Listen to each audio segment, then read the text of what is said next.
નમસ્કાર, હું છું દીપક આસર અને તમે જોઈ રહ્યા છો ધી લોકસત્તાનો વિશેષ કાર્યક્રમ ઇલેક્શન 2019। ચૂંટણીની આ મોસમમાં દેશનું રાજકારણ રોજ નવી બબાલ લઈને ગરમાઈ રહ્યું છે। ક્યાંક કોઈની ટિકિટ કપાતા નેતાજી ભૂરાટા થાય છે, તો ક્યાંક દેડકાની માફક ફુદક કરીને પાર્ટી બદલી રહ્યા છે। ચુનાવ જીતવા માટે એડી ચોટીનું જોર લગાવવામાં આવ્યું છે। ચારે બાજુ ચુનાવી રેલીઓ જોરમાં છે।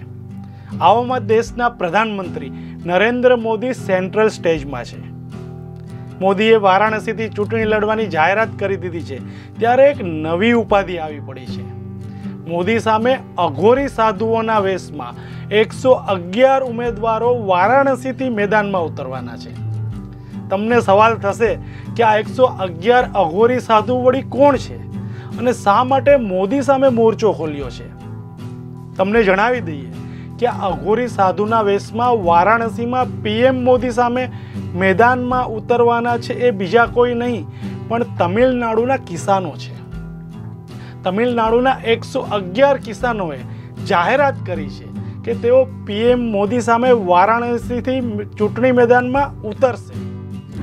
આ કિસાનોએ એવી પણ ચીમકી આપી છે કે અમે સીધા ચૂંટણી મેદાનમાં નથી ઉતરવાના, પણ અઘોરી સાધુના વેશમાં નામાંકન પત્ર દાખલ કરવા જઈશું।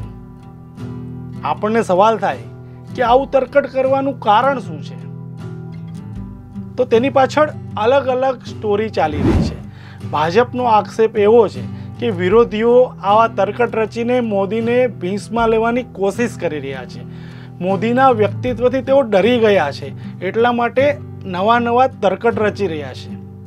જ્યારે રાજધાની દિલ્હીમાં અગાઉ 100 દિવસ સુધી આંદોલન કરી ચૂકેલા આ કિસાનોનું કહેવું છે કે અમને સરકારે અગાઉ આપેલા વચનો પૂરા કરવામાં નથી આવ્યા અને જો અમારા વચનો પૂરા કરવામાં આવશે તો અમે અમારું આ આંદોલન સમેટી લઈશું।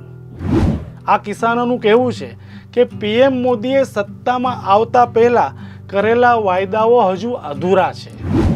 અમને એવું કહેવાયું હતું કે કિસાનોના ઋણ માફ કરવામાં આવશે, 60થી વધુની ઉંમરના કિસાનોને મહિને 5000 રૂપિયા પેન્શન આપવામાં આવશે, તમિલનાડુમાં કિસાનોની આવક બમણી થાય તેવું સરકાર આયોજન કરશે। આમાંથી એક પણ વચન હજુ સુધી પડાયું નથી।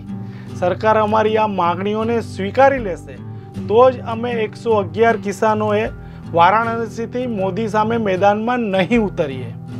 આ આંદોલનના પ્રણેતા દક્ષિણ ભારત કિસાન સંઘના અધ્યક્ષ અય્યા કનુએ કહ્યું છે કે ભાજપની સરકાર તેના ઘોષણાપત્રમાં અમારી માંગને સમાવી લેશે તો જ અમે આ આંદોલન પાછું ખેંચીશું। અય્યા કનુએ એવી પણ ચીમકી આપી છે કે અમારી માગણીઓ નહીં માનવામાં આવે તો વારાણસીથી પીએમ મોદી સામે કુલ 111 કિસાનોને અપક્ષ લડાવવામાં આવશે। આ કિસાનોના પ્રચાર માટે અમે અઘોરી સાધુનો વેશ ધારણ કરીશું અને નગ્ન સ્થિતિમાં ગલીએ ફરીને લોકોને વોટ આપવા વિનંતી કરીશું, એટલે કે મોદીની ફજેતી કરીશું। કહેવાય છે આ કિસાનોની આવી માગણી સામે ભાજપ અત્યારે ધર્મ સંકટમાં મુકાઈ ગયું છે। એવું કહેવાય છે કે કન્યાકુમારીથી સાંસદ અને કેન્દ્રીય મંત્રી પોન રાધાકૃષ્ણને આ કિસાનોનો સંપર્ક કરીને આંદોલન સમેટી લેવાની વિનંતી પણ કરી છે। હવે જોવાનું એ રહે છે કે આ કિસાનોની માગણીઓને માની લેવામાં આવે છે કે પછી મોદીની સામે 111 કિસાનો એ પણ અઘોરી સાધુના રૂપે વારાણસીથી મેદાનમાં ઉતરશે। જો આવું થશે તો ચૂંટણીનો માહોલ ઓર ગરમાશે એ નક્કી છે। ધન્યવાદ।